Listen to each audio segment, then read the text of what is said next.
નમસ્કાર, ગુજરાત ન્યૂઝની વિશેષ રજૂઆતમાં આપનું સ્વાગત છે. વાત માત્ર એક અલગ રાજ્યની નહોતી. વાત હતી ગુજરાતી પ્રજાના સ્વાભિમાનની.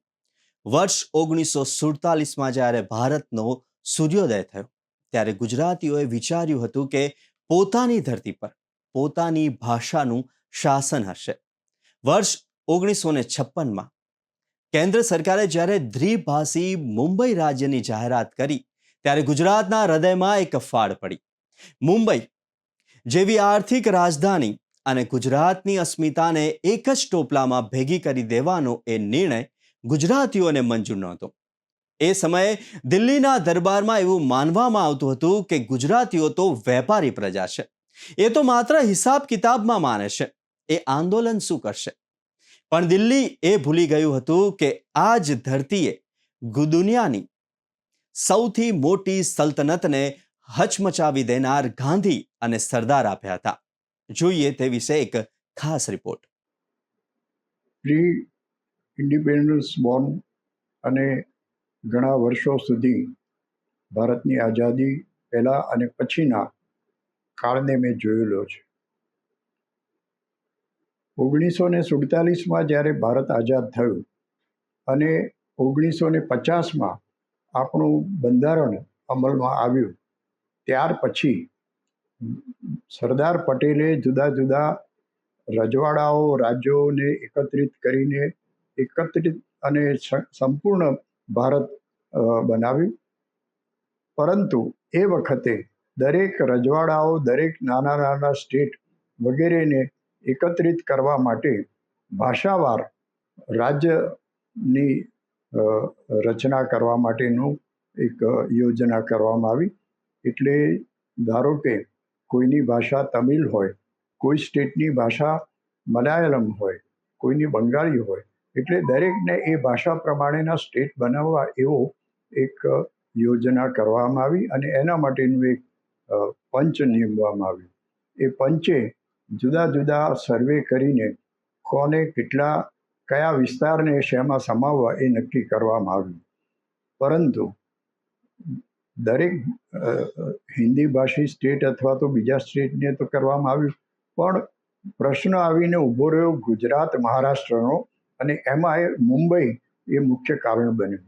મુંબઈ મહારાષ્ટ્રમાં આ રહે કે ગુજરાતમાં રહે, એ જાતના વિવાદને કારણે 1956માં એવી જાહેરાત થઈ કે ગુજરાત અને મહારાષ્ટ્રનું એક જ સ્ટેટ બનશે અને દ્વિભાષી બાયલિંગ્યુઅલ સ્ટેટ બનશે. ગુજરાત અને મહારાષ્ટ્ર બંને સાથે રહે અને એનું કેપિટલ મુંબઈ રહેશે. તો આ વાત ગુજરાતના યુવાનોને, વિદ્યાર્થીઓને માફક ના આવી, એટલે એમણે એનો વિરોધ કર્યો અને કોંગ્રેસ હાઉસ જે ભદ્ર ખાતે આવેલું છે ત્યાં વિદ્યાર્થીઓ ભેગા થયા અને આ માટેની વિરોધની રજૂઆત કરી. ત્યારે એ વખતે કોંગ્રેસના નેતાઓને આ વાત ગમી નહીં અને કોંગ્રેસ ભવનના ઓટલા ઉપરથી પોલીસને બોલાવીને ગોળીબાર કરવામાં આવ્યો અને તે જ વખતે 8મી ઓગસ્ટ 1956ના દિવસે પ્રથમ વિદ્યાર્થીનો ત્યાં આગળ ગોળીબારને કારણે મોત થયું અને એને શહીદ ગણવામાં આવ્યા. અને ત્યાર પછી તો આ વિરોધ ચારે બાજુ ગુજરાતમાં ફેલાતો ગયો. અમદાવાદ શહેરમાં, વિદ્યાર્થીઓમાં અને પ્રજાજનોમાં, વેપારીઓમાં પણ, કે ભાઈ અમારું પોતાનું રાજ્ય કેમ નહીં, અમારે આ દ્વિભાષી રાજ્યમાં અમારે રહેવું નથી.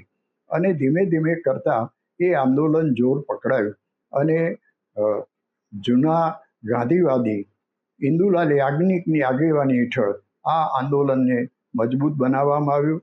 ઠેર ઠેર સત્યાગ્રહ થયા, ઠેર ઠેર દેખાવો થયા અને એમાંના એક બે દેખાવો જે છે એ નોંધપાત્ર એટલા માટે હતા કે એ વખતે જનતા કર્ફ્યુ, પ્રજા પોતાના ઘરમાં કોઈ પણ જાતનો સરકારી કર્ફ્યુ ડિક્લેર ન થયો હોવા છતાં પોતાના ઘરમાં ભરી રહે, રોડ ઉપર ના નીકળે.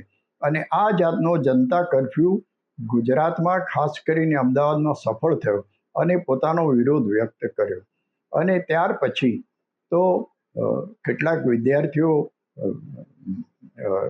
હિંસાના માર્ગે પણ વળ્યા અને એમાં સામે પોલીસના તરફથી ગોળીબારો થયા અને કેટલા બધા યુવાનો એ ગુજરાતની માગણી માટે શહીદ થયા.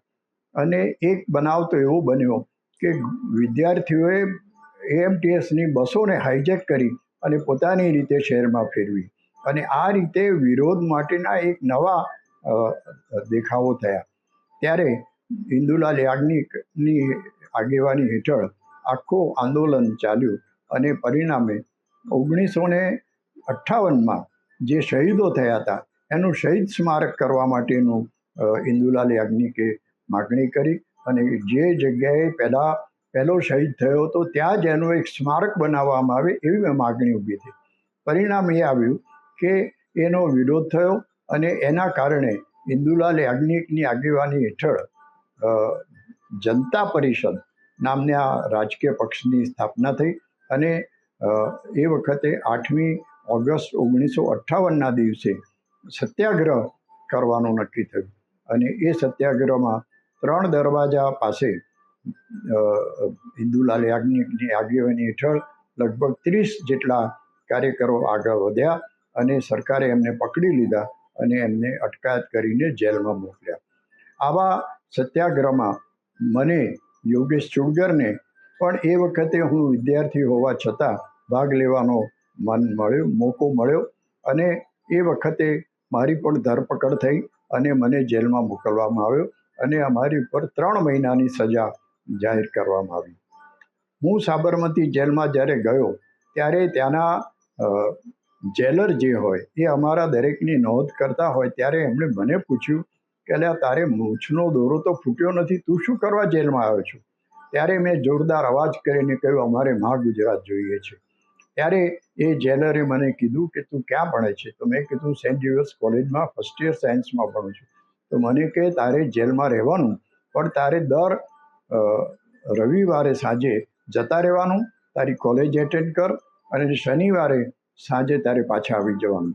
આ રીતે મારા 3 મહિનાની જેલ મને થઈ, અને એ પ્રમાણે પછી 1960માં મહાગુજરાતની રચના થઈ, અને સાબરમતી આશ્રમના કિનારે પણ ત્યાં ગાંધી આશ્રમમાં રચના થઈ. ત્યારે રવિશંકર મહારાજના હસ્તે ગુજરાતનું ઉદ્ઘાટન થયું. પ્રથમ મુખ્યમંત્રી તરીકે જીવરાજ મહેતાને શપથ લેવડાયા, અને એ રીતે ગુજરાતની રચના 1960ની 1 મે થઈ.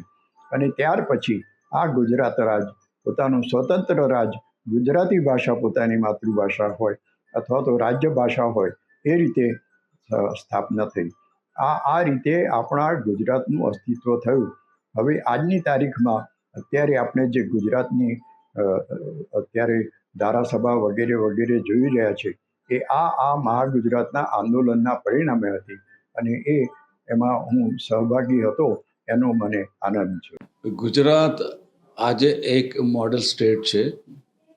ગુજરાત આજે એક સમૃદ્ધ સ્ટેટ છે. પરંતુ ભારતની આઝાદી પછી મહાગુજરાતની ચળવળ એ ઇતિહાસમાં બહુ જ નોંધપાત્ર લોહિયાળ ઘટનાઓથી ભરેલી અને અનેક શહીદોની કુરબાનીથી ભરેલી છે. અંગ્રેજોના સમયમાં ભાષાવાળ પ્રાંત રચનાની એક ખ્યાલ હતો, પરંતુ જ્યારે આ દેશ આઝાદ થયો ત્યારે ગુજરાત એ સ્વતંત્ર અલગ રાજ્ય નહોતું, પણ એ મુંબઈ રાજ્યનો એક ભાગ હતું. ગુજરાતનું સચિવાલય પણ મુંબઈમાં હતું. ગુજરાતના માટેની જે હાઈકોર્ટ હતી એ પણ મુંબઈમાં હતી.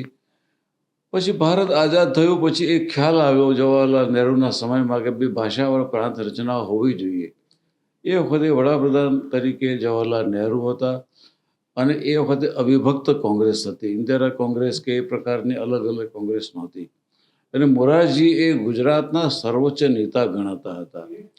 સવાલ એ પેદા થયો કે ભાઈ જ્યારે ગુજરાત નું અલગ રાજ્ય આપવું કેમ, ત્યારે મોરારજીભાઈએ દ્વિભાષી રાજ્યની ફોર્મ્યુલા રજૂ કરી. દ્વિભાષી એટલે ગુજરાત અને મહારાષ્ટ્ર, ગુજરાતી અને મરાઠી એમ 2 ભાષાઓનું બનેલું રાજ્ય બને.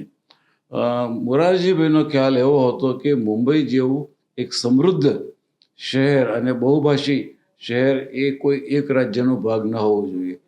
એટલે મોરારજીભાઈના આગ્રહના કારણે ગુજરાત અને મહારાષ્ટ્રનો દ્વિભાષી રાજ્ય બને એ પ્રકારની જાહેરાત તારીખ 8/8/1956 રોજ આકાશવાણી પર થઈ તો ગુજરાતને એક વજ્રાઘાત લાગ્યો. ગુજરાતમાં એક પ્રચંડ લોક લાગણી થઈ કે આ તો ગુજરાતની અસ્મિતાનો સવાલ છે. ગુજરાતનું પોતાનું અલગ એક રાજ્ય તરીકેનું અસ્તિત્વ હોવું જોઈએ. મહારાષ્ટ્રમાં અને કે મુંબઈમાં અમને કોઈ રસ નથી. પણ મોરારજીભાઈ એક દુરાગ્રહી પણ એક પ્રામાણિક વ્યક્તિ હતા. એમણે કીધું કે ના, આવું થવું જ જોઈએ. એમણે જાહેરાત કરી કે મારા જીવતે જે હું ગુજરાતનું અલગ રાજ્ય થવા નહીં દઉં. આના કારણે ગુજરાતમાં પ્રચંડ રોષ ફાટી નીકળ્યો અને 8/8/1956 રોજ એક લો કોલેજમાં હજારો વિદ્યાર્થીઓની એક સભા મળી. એ વિદ્યાર્થીઓનું એક મોટું જબરદસ્ત ટોળું, હજારો વિદ્યાર્થીઓ લાલ દરવાજા પાસે આવેલા કોંગ્રેસ ભવન પાસે આવ્યા અને ત્યાં પ્રચંડ દેખાવો કર્યા, કારણ કે એ સત્તાનું પ્રતીક હતું એ સમયમાં. તો કોંગ્રેસ ભવનની બાલ્કનીમાંથી પોલીસે કોઈ પણ જાતના વોર્નિંગ, ચેતવણી વગર ગોળીબાર કર્યો અને 5 વિદ્યાર્થીઓ ત્યાં જ શહીદ થઈ ગયા. આ વિદ્યાર્થીઓ જે શહીદ થઈ ગયા અને બીજા અનેક ઘાયલ થયા અને એ પરિસ્થિતિ લોહિયાળ બની.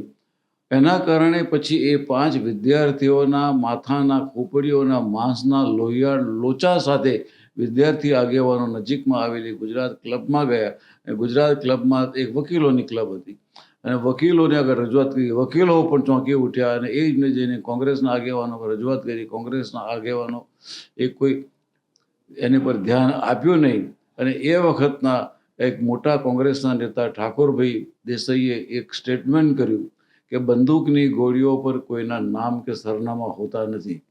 હવે તમે આ પ્રકારનું સ્ટેટમેન્ટ આપો તો ગુજરાતનું શું થાય? આના કારણે આખા ગુજરાતમાં પ્રચંડ આંદોલન ફેલાવ્યું અને એક નિયમ છે કે અમદાવાદમાં જે બને છે એ આખા ગુજરાતમાં ફેલાઈ જાય છે અને આખા ગુજરાતમાં ઠેર ઠેર આગ અને તોફાનો અને બધા થયા અને મોરારજીભાઈ દેસાઈ વિરુદ્ધમાં એક પ્રચંડ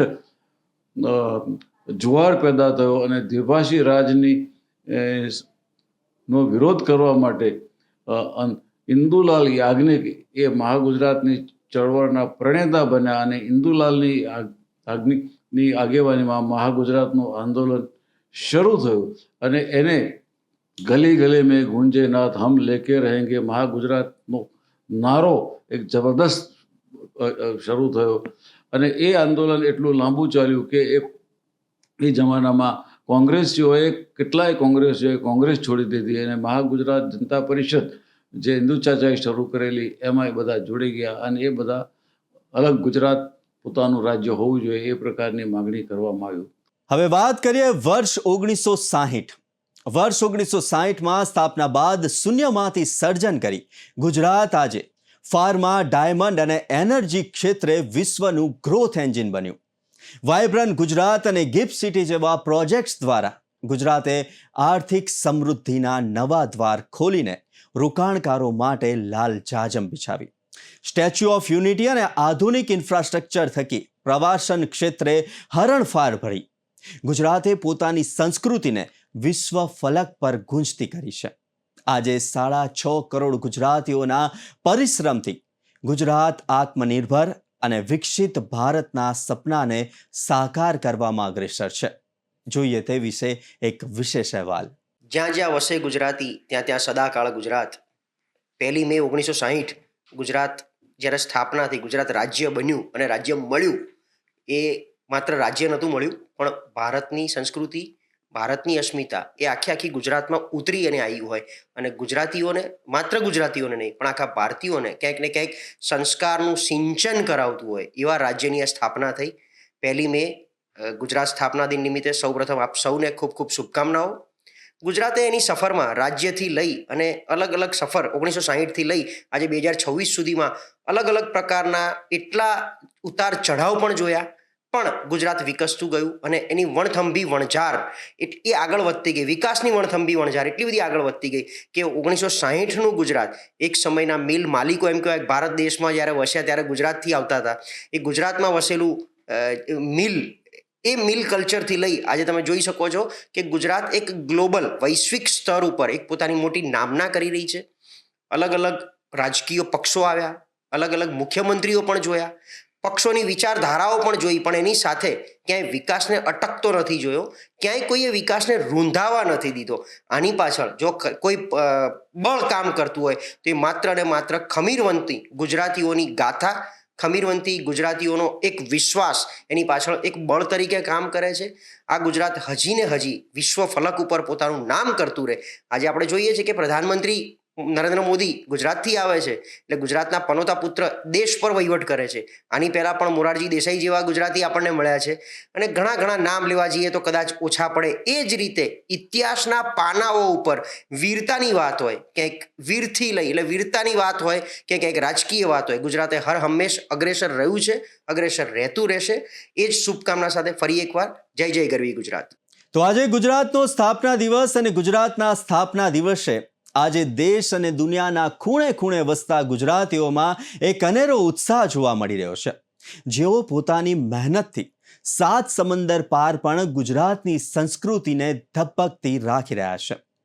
વિદેશની ધરતી પર ઉદ્યોગ, ટેકનોલોજી અને રાજનીતિ જેવા ક્ષેત્રોમાં ગુજરાતીઓએ પોતાની પ્રતિભાના જોરે ભારતનું નામ રોશન કરી અનોખું ગૌરવ અપાવ્યું છે.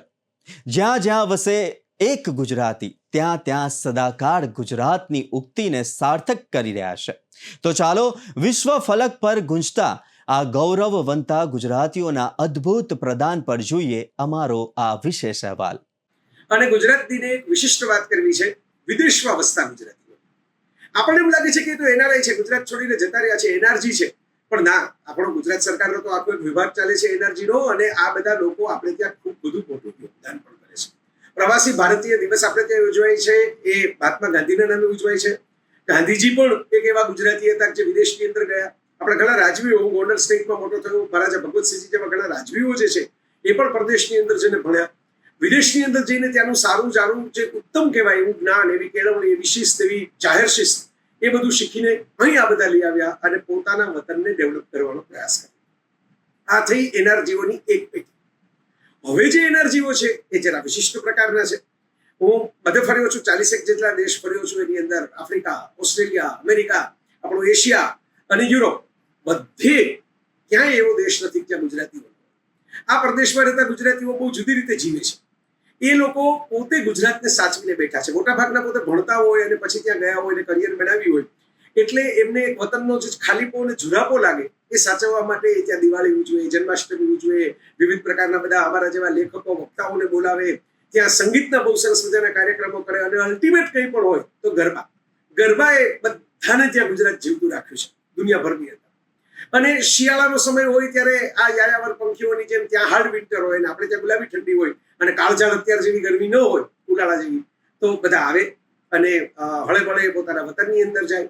સૌથી મહત્વની વાત એ છે કે ગુજરાતમાં કેટલી એવી શિક્ષણ સંસ્થાઓ, ધર્મ સંસ્થાઓ, કેટલી એવી ચેરિટેબલ કહી શકાય એવા ઇન્સ્ટિટ્યુશન, આરોગ્યની લઈને સંસ્થાઓ, આમાં આપણા એનઆરજી વિદેશમાં રહેતા ગુજરાતી મિત્રો જે છે ખૂબ દાન આપે છે, ખૂબ બધું પ્રદાન કરે છે.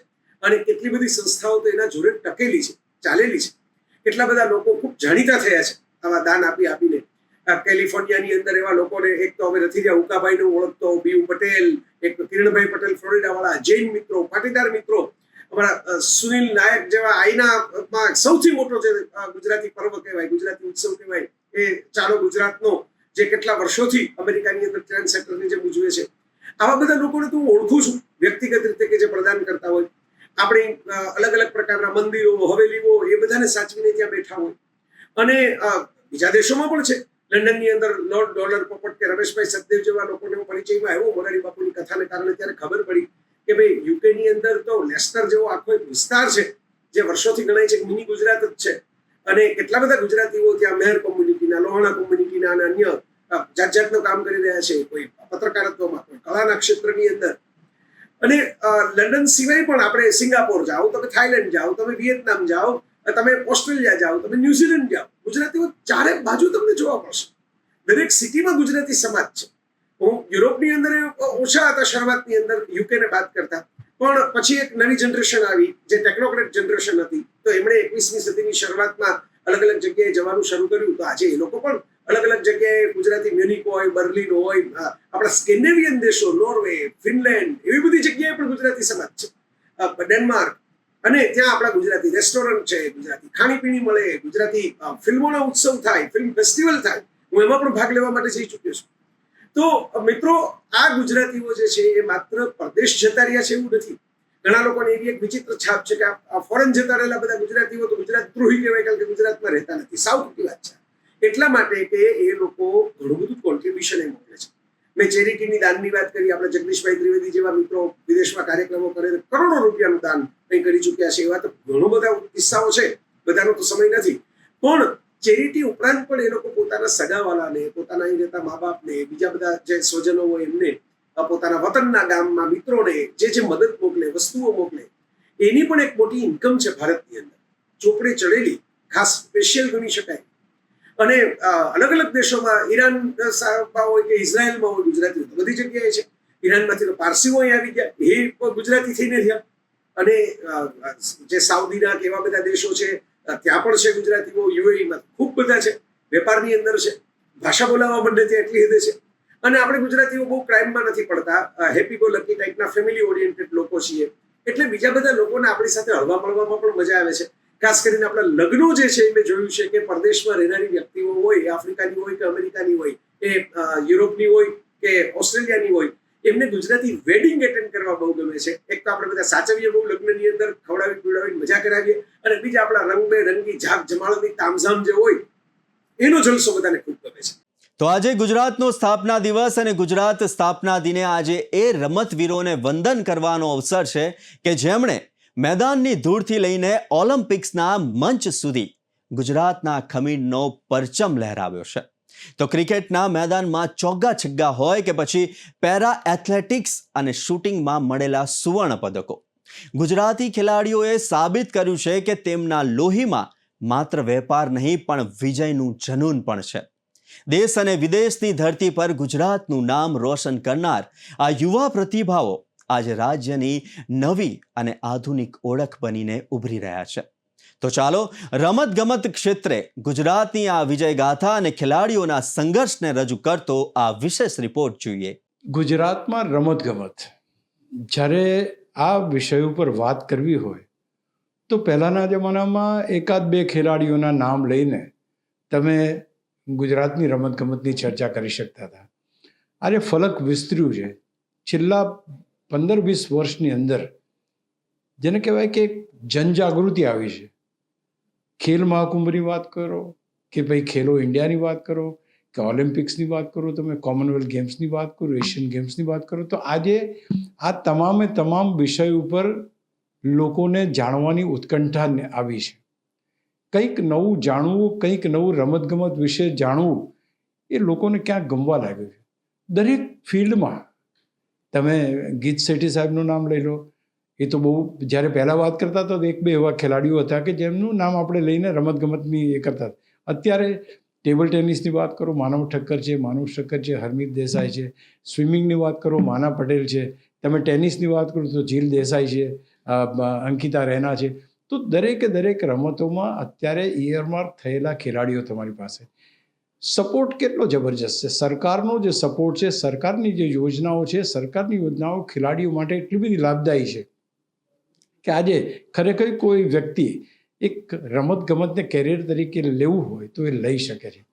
એ ટેલેન્ટ હન્ટથી શરૂ કરીને એ દરેકે દરેક ખેલાડીઓને કેટલી સારી તાલીમ મળે, ક્યાં સુધી તાલીમ મળે, એ તમામે તમામ પાસાઓની છણાવટ કરે છે. અને ક્યાંક ને ક્યાંક એ વ્યવસ્થા એ સરકાર દ્વારા કરવામાં આવે છે. આજે વિદેશી કોચ માટે તમારે વિદેશ જવાની જરૂર નથી. આજે અહીંયા આગળ વિદેશી કોચ આવીને તાલીમ આપે એવું ઇન્ફ્રાસ્ટ્રક્ચર ભારતે અને ગુજરાતે ઊભું કર્યું છે. ખાસ કરીને હવે વાત કરીએ આપણે કોમનવેલ્થ ગેમ્સની, આપણે વાત કરીએ ઓલિમ્પિક્સની, આપણે વાત કરીએ એશિયન ગેમ્સની. હવે એશિયન ગેમ્સ પણ એ અહીંયા આવી રહી છે, ભારતમાં આવી રહી છે. અને ખાસ કરીને કોમનવેલ્થ ગેમ્સની વાત કરો તો એ અમદાવાદમાં રમાવાની છે. ઇન્ફ્રાસ્ટ્રક્ચર તૈયાર થઈ રહ્યું છે, ઓલિમ્પિક્સના ભણકારા વાગી રહ્યા છે. તો આ તમામે તમામ ઘટનાઓ ગુજરાતમાં અને ગુજરાતની આજુબાજુમાં બનતી હોવાથી જે લોક જાગૃતિ આવવી જોઈએ, પોતાની શારીરિક સ્વસ્થતાની બી વાત છે અને રમતગમત પ્રત્યે, એ આજે જોવા મળે છે. એટલે ખાસ કરીને કોઈ એક ખેલાડીને જો પોતાની કેરિયર સ્પોર્ટ્સમાં બનાવ્યું હોય અને દેશ અને પોતાના રાજ્યનું નામ રોશન કરવું હોય તો એ તક ગુજરાતમાં કે જ્યાં ઇન્ફ્રાસ્ટ્રક્ચર છે, જ્યાં વ્યવસ્થાઓ છે, જ્યાં પોલિસી છે, આ બધી વસ્તુથી તમે તમારા ગોલને એચીવ કરી શકો છો એમ કહી શકાય. રમતગમત ક્ષેત્રે હરણફાળ છે આપણી કોમનવેલ્થ ગેમ્સ, ઓલિમ્પિક્સ અને એશિયન ગેમ્સ. આ બધું ગુજરાતમાં આવે છે, અમદાવાદમાં આવે છે, આપણી સામે આવે છે, આપણી નજર સમક્ષ આવે. વર્ષો સુધી લોકો આ ઇવેન્ટ્સને યાદ કરતા રહેશે. તો આમ લોહી અને પરસેવાના સિંચનથી જન્મેલું આ ગુજરાત આજે 66 વર્ષની રિપીટ ક્લોઝિંગ રિપીટ. તો આમ લોહી અને પરસેવાના સિંચનથી જન્મેલું ગુજરાત અને આ ગુજરાત આજે 66 વર્ષની મજલ કાપીને વૈશ્વિક ગ્રોથ એન્જિન તરીકે ડંકો વગાડી રહ્યું છે. પોલિટેકનિકલી હોસ્પિટલના કામચલાઉ સચિવાલયથી શરૂ થયેલી આ વહીવટી સફર આજે ગિફ્ટ સિટી અને ધોલેરા જેવા અત્યાધુનિક પ્રોજેક્ટ સુધી પહોંચી છે. અનેક મુખ્યમંત્રીઓના નેતૃત્વમાં ગુજરાતે હંમેશા પોતાની અસ્મિતા અને વિકાસના મંત્રને સર્વોપરી રાખ્યો છે. તો આજે 2026માં પણ 6.5 કરોડ ગુજરાતીઓની ખુમારી અને અડગ પરિશ્રમ આ રાજ્યને વિકસિત ભારતનો સૌથી મજબૂત સ્તંભ બનાવે છે. તો ગુજરાત સ્થાપના દિવસના વિશેષ અહેવાલમાં હાલ બસ આટલું જ. નમસ્કાર. જય જય ગરવી ગુજરાત.